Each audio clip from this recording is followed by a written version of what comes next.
नमस्कार बच्चों।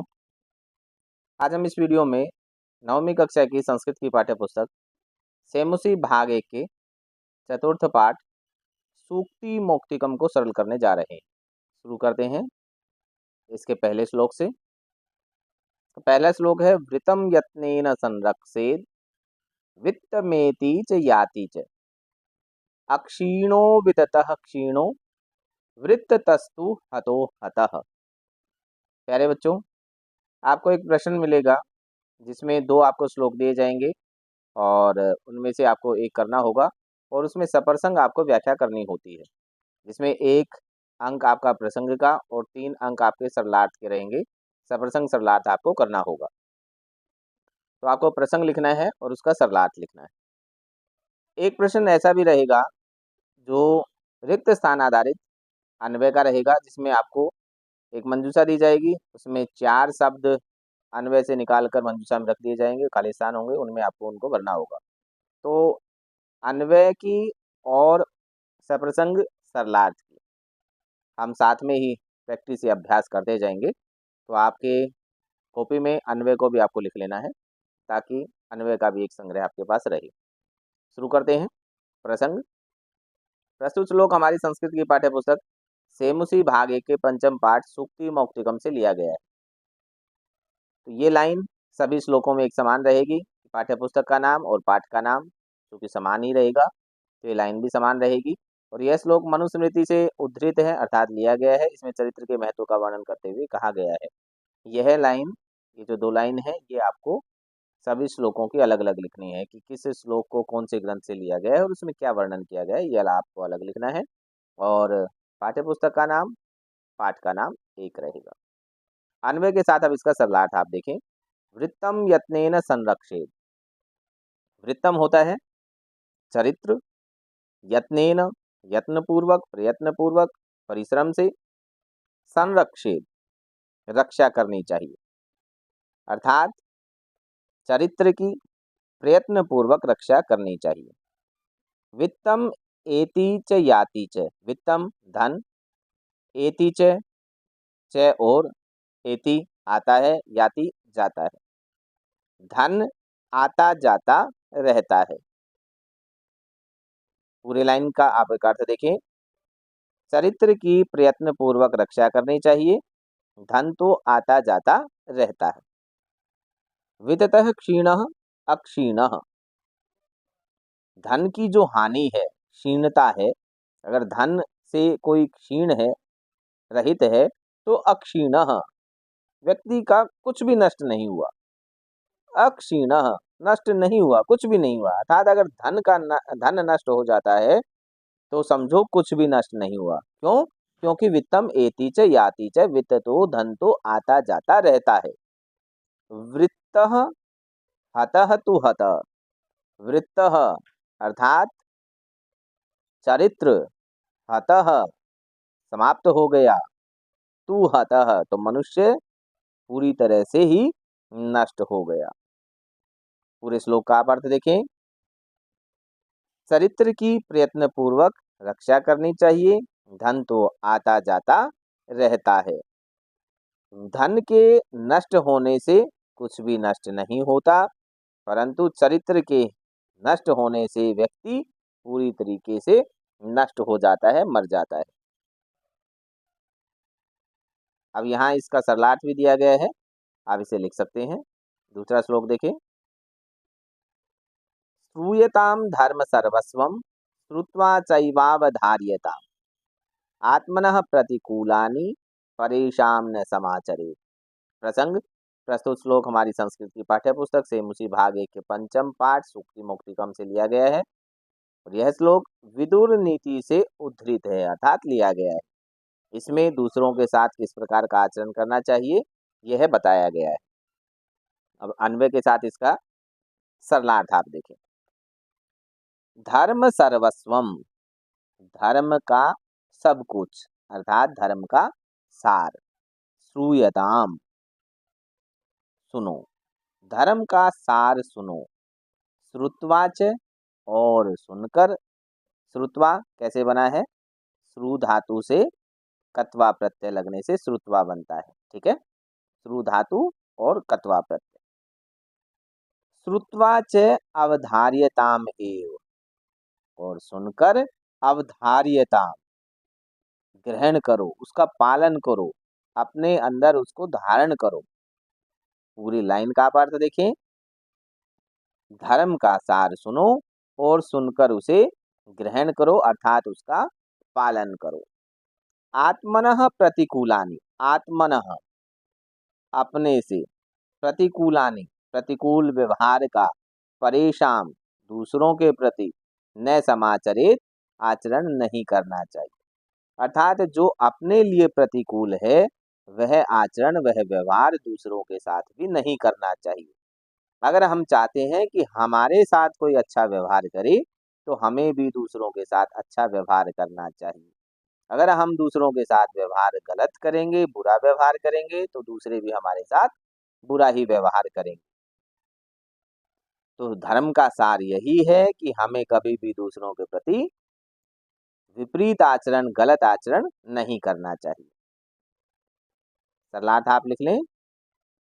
उसके बाद तीसरा श्लोक, प्रिय वाक्य प्रदानेन सर्वे तुष्यन्ति जन्तवः, तस्मात् तदेव वक्तव्यम, वचने का दरिद्रता। प्रसंग देखें। प्रस्तुत श्लोक हमारी संस्कृत की पाठ्य पुस्तक सेमुसी भाग 1 के पंचम पाठ सूक्ति मौक्तिकम से लिया गया है और यह श्लोक चाणक्य नीति से उद्धृत है, अर्थात चाणक्य नीति नामक ग्रंथ से लिया गया है। इसमें मीठे वचन बोलने के लिए प्रेरित करते हुए कहा गया है कि, क्या कहा गया है, सर्वे जंतवः, सभी जीव जंतु, सर्वे सभी जंतवः जीव जंतु, प्रिय वाक्य प्रदानेन, प्रिय वाक्य प्रिय वचन, प्रदानेन प्रदान करने से अर्थात बोलने से, तुष्यन्ति प्रसन्न होते हैं। सभी जीव जंतु प्रिय वाक्य प्रदानेन, प्रिय वाक्य बोलने से, तुष्यन्ति प्रसन्न होते हैं। आपने देखा होगा, अगर आपने अपने घर पर कोई पेट पाला हुआ है, कुत्ता बिल्ली आदि कुछ भी अगर आपने पाला हो, यहाँ तक कि आपने भैंस गाय इत्यादि को भी पाला हो, तो आप उनके साथ भी व्यवहार को देखेंगे। अगर आप कर्कश ध्वनि के साथ उनसे व्यवहार करते हैं तो उनका रिएक्शन अलग होता है। अगर आप प्यार से उनके साथ व्यवहार करते हैं, बोलते हैं उनको, तो उनका व्यवहार अलग होता है। तो कहा गया है कि सभी जीव जंतु, न केवल मनुष्य अपितु सभी जीव जंतु प्रिय वाक्य बोलने से प्रसन्न होते हैं। तत् तस्मात् एव वक्तव्यम, तो इसलिए वैसा ही वक्तव्यम बोलना चाहिए। कैसा? प्रिय वाक्य वाला। हमें प्रिय वाक्य ही बोलने चाहिए। वचने का दरिद्रता, प्रिय वाक्य बोलने में किस प्रकार की दरिद्रता, किस प्रकार की निर्धनता, किस प्रकार की कंजूसी रखनी, अर्थात प्रिय वाक्य बोलने में किसी प्रकार का धन नहीं लगता, पैसा नहीं लगता, इसलिए हमें हमेशा अच्छे प्रिय मधुर वचन ही बोलने चाहिए ताकि सभी प्रसन्न रहें। सरलार्थ हमने देख लिया है और अब देखते हैं श्लोक नंबर 4। पिबन्ति नद्यः स्वमेव नाम्भः, स्वयं न खादन्ति फलानि वृक्षा, नादन्ति सस्यं खलु वारिवाः, परोपकाराय सताम विभूतयः। प्रसंग देखें। प्रस्तुत श्लोक हमारी संस्कृत की पाठ्य पुस्तक सेमुसी भाग 1 के पंचम पाठ सूक्ति मौक्तिकम से लिया गया है। यह श्लोक सुभाषित रत्न भांडागारम से उद्धृत है अर्थात लिया गया है। उद्धृत शब्द आपको अगर मुश्किल लग रहा हो तो लिख सकते हैं लिया गया है, लिया गया है, सभी में आप ये भी लिख सकते हैं। इसमें सज्जनों की महिमा का वर्णन करते हुए कहा गया है कि, अन्वय के साथ आप इसका सरलार्थ समझें। नद्यः अर्थात नदियां, नदी शब्द से प्रथमा बहुवचन में नदी, नद्यौ, नद्यः ऐसे रूप चलते हैं। तो नद्यः अर्थात नदियां बहुवचन। स्वयं एव अम्भ न पिबन्ति, स्वयं एव स्वयं ही यानी कि अपने आप, अम्भः अर्थात जल, न पिबन्ति नहीं पीती हैं, नदियां अपना जल स्वयं नहीं पीती हैं। वृक्षः स्वयं फलानि न खादन्ति, वृक्षाः अर्थात पेड़ पौधे स्वयं फलानि न खादन्ति, जितने भी फलदार वृक्ष हैं आपने देखा होगा कि उसके फल मनुष्य या अन्य जीव जंतु खाते हैं। कभी कोई पेड़ आपने अपने फल स्वयं खाते हुए नहीं देखा होगा। तो कहा गया वृक्षा स्वयं फलानि न खादन्ति, वृक्ष स्वयं फल नहीं खाते हैं। वारिवाह खलु सस्यम न अदन्ति, वारिवाह अर्थात बादल, खलु निश्चय ही, सस्यम फसल, न अदन्ति नहीं खाते हैं। प्यारे बच्चों, बादलों के वर्षा करने से ही फसल अच्छी होती है। अगर वर्षा न हो तो फसल भी न हो, लेकिन कभी बादल फसल को खाने के लिए नहीं आते हैं। सताम विभूतय परोपकाराय भवन्ति, क्योंकि सताम सज्जनों का, विभूतय संपत्ति, परोपकाराय पर उपकाराय दूसरे के उपकार के लिए ही भवन्ति होती हैं। सज्जनों की संपत्तियां दूसरे के उपकार के लिए होती हैं। सरलार्थ हमने समझ लिया है, जान लिया है। और अब देखते हैं श्लोक नंबर 5। गुणेष्वेव हि कर्तव्यः प्रयत्नः पुरुषैः सदा, गुणयुक्तो दरिद्रोपि नेश्वरैर्गुणैः समः। प्रसंग देखें। प्रस्तुत श्लोक हमारी संस्कृत की पाठ्य पुस्तक सेमुसी भाग 1 के पंचम पाठ सूक्ति मौक्तिकम से लिया गया है और यह श्लोक मृच्छकटिकम से उद्धृत है अर्थात लिया गया है। और मृच्छकटिकम रचना किसकी है? शूद्रक की रचना है मृच्छकटिकम। इसमें गुणयुक्त मनुष्य की श्रेष्ठता सिद्ध करते हुए कहा गया है कि क्या कहा गया है, अन्वय के साथ हम इसका सरलार्थ जानते हैं। पुरुषैः सदा गुणेषु एव हि प्रयत्नः कर्तव्यः।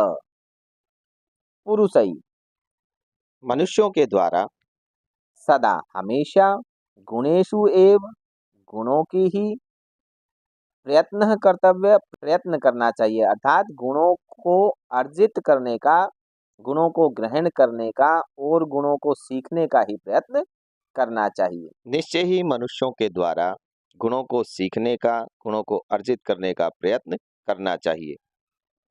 गुण युक्त दरिद्र अपि, गुण युक्त गुण के, गुण से युक्त अर्थात गुण सहित, दरिद्र अपि गरीब अर्थात निर्धन, अपि भी निर्धन व्यक्ति भी, अगुणैः गुणहीन, ईश्वरैः समः न, धनिकों के समान नहीं है अर्थात उससे बढ़कर है। कहने का भाव यह है कि निर्धन गुणवान व्यक्ति धनवान गुणहीन व्यक्ति से श्रेष्ठ है, क्योंकि गुणवान व्यक्ति अपने गुणों से धन एकत्रित कर सकता है, जबकि गुणहीन व्यक्ति तो हमेशा धन का नाश ही करता रहता है। इसलिए मनुष्यों को सदा गुणों को अर्जित करने का ही प्रयत्न करना चाहिए, कोशिश में लगे रहना चाहिए, क्योंकि गुणवान निर्धन व्यक्ति ही गुणहीन धनी व्यक्ति से हमेशा बढ़कर होता है। सरलार्थ। और अब देखते हैं श्लोक नंबर 6।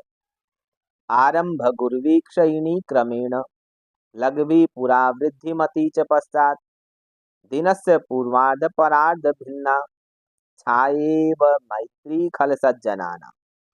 प्रसंग। प्रस्तुत श्लोक हमारी संस्कृत की पाठ्य पुस्तक सेम उसी भाग 1 के पंचम पाठ सूक्ति मौक्तिकम से लिया गया है। यह आपको याद हो गया होगा अभी।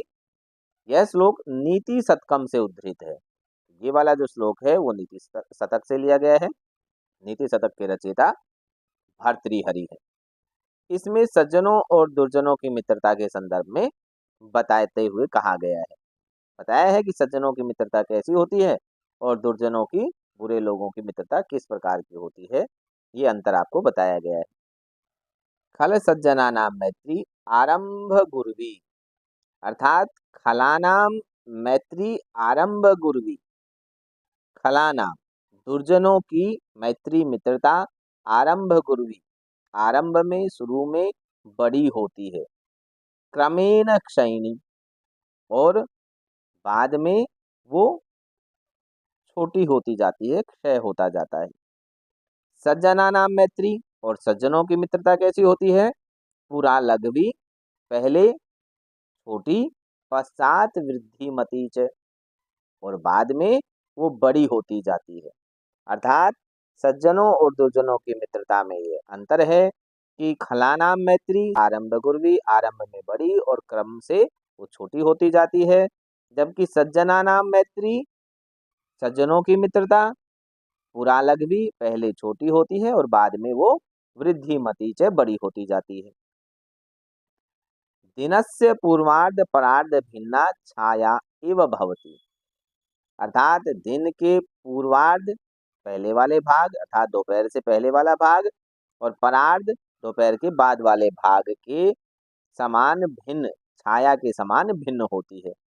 जैसे आपने देखा होगा कि सूर्य जब उदय होता है तो हमारी छाया बड़ी होती है, और जैसे जैसे दोपहर होती चली जाती है छाया छोटी होती चली जाती है। तो उसी प्रकार से दुर्जनों की मित्रता होती है, शुरू में बड़ी होती है और धीरे धीरे छोटी होती जाती है।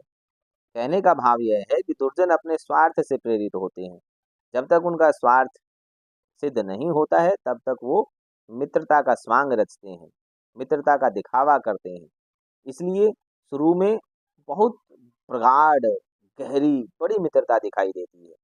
जैसे जैसे उनका स्वार्थ सिद्ध हो जाता है और वो किनारा करना शुरू कर देते हैं, जैसे दोपहर की छाया छोटी होती जाती है वैसे ही उनकी मित्रता क्रम से घटती चली जाती है।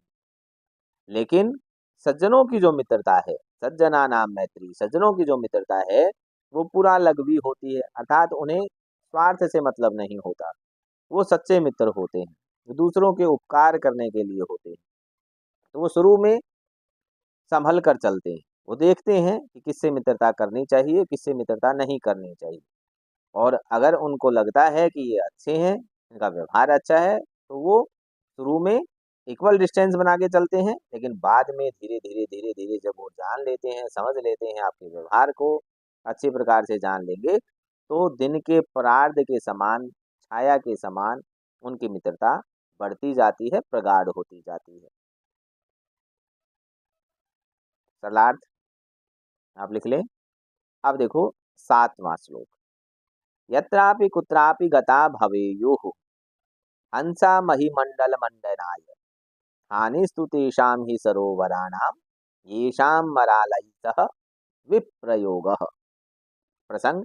प्रस्तुत श्लोक हमारी संस्कृत की पाठ्य पुस्तक सेमुसी भाग 1 के पंचम पाठ सूक्ति मुक्तिकम से लिया गया है। यह श्लोक भामनी विलासः से उद्धृत है अर्थात लिया गया है। इसमें हंसों के माध्यम से सज्जनों की प्रशंसा करते हुए कहा गया है। हंसों के माध्यम से सज्जनों की प्रशंसा की गई है। क्या कहा है आप अन्वय के साथ सरलार्थ में जानें।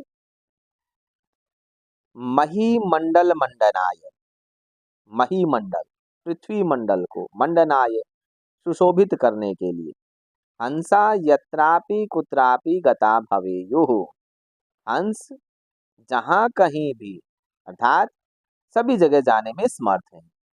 ही हानि तु तेषां सरोवराण, ही निश्चय ही, हानि हानि, तू तो, तेषाम उनकी, सरोवराणाम उन सरोवरों की, ये शाम जिनके, मरालई सह हंसों के साथ, विप्रयोग भवति वियोग हो जाता है। अर्थात हानि तो उन सरोवरों की ही है जिनका हंसों से वियोग हो जाता है।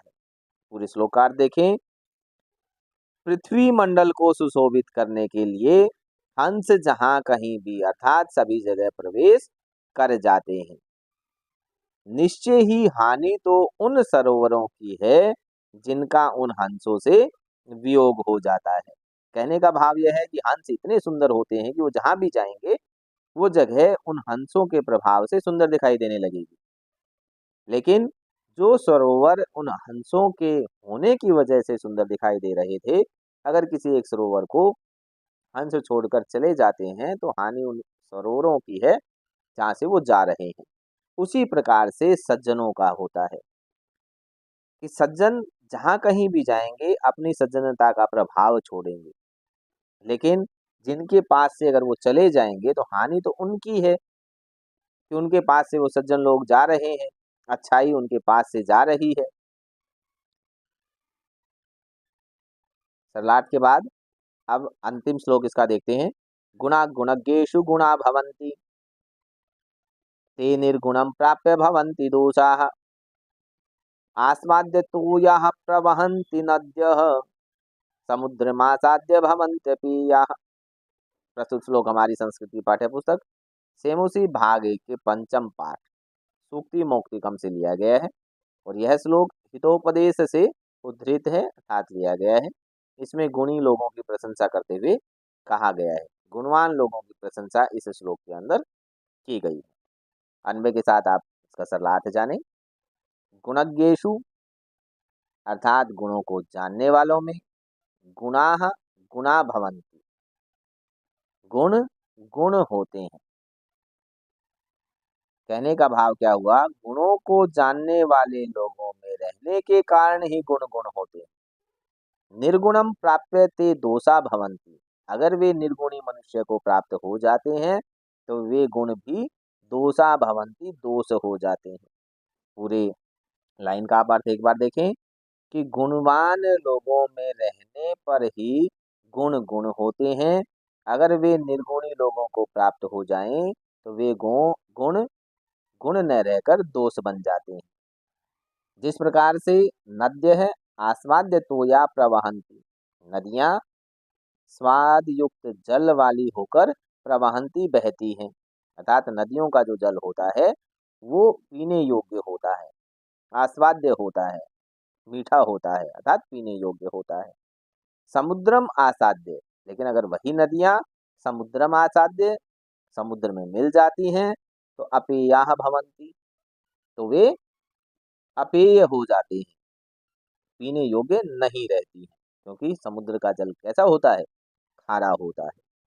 तो समुद्र में मिल जाने के बाद वे भी अपेय हो जाती हैं, खारी हो जाती हैं। कहने का भाव यह है कि गुण और दोष संसर्ग से ही, संगति से ही उत्पन्न होते हैं।